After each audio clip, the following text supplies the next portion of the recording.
You've been a winner of the Freeride World Tour 3 times now, ever since it started. But why are you doing it again? Why do you want to carry on doing it?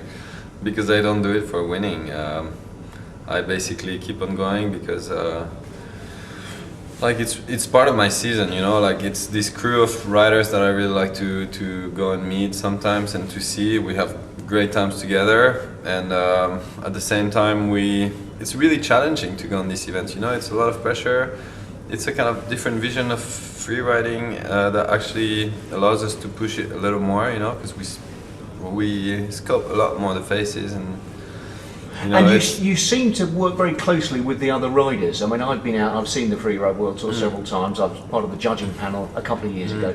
But you all seem to cooperate, the riders, a bit unlike the other events you do, the border cross in the Olympics, which is obviously very competitive. Is that true? There seems to be very good camaraderie amongst all the riders? Yes, it's an amazing crew. Like there's like everybody is really cooperating with everyone, and like basically when you're at the top of your line, it's already scary enough, and like it's anyway. Yeah, I was going to say, what's it like skills. standing at the top there? It looks absolutely terrifying to my eyes. It's a very, very hard moment. Like when I think of Verbier, I think it's the scariest competition I've ever done. And even if I've taken like pretty much 8 times or 9 times to start up there, it's still as scary as it was before. And what's going through your mind?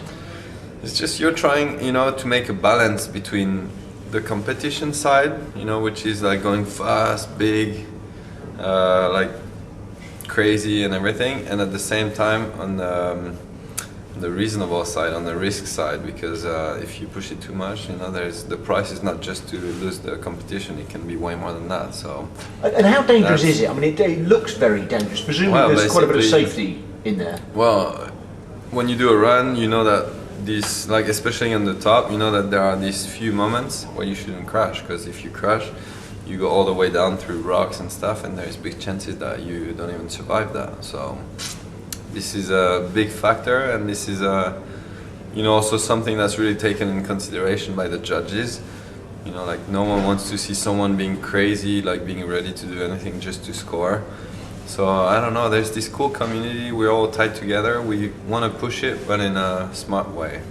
And how does it compare to, say, competing in the Olympics? I've already mentioned you competed in border cross in the Olympics. I mean, completely different sport. But in terms of how you're in the start gate of the Olympics, you're on top of the Bec de Ross and Verbier. What sort of feeling? What are the differences of feelings going through your mind?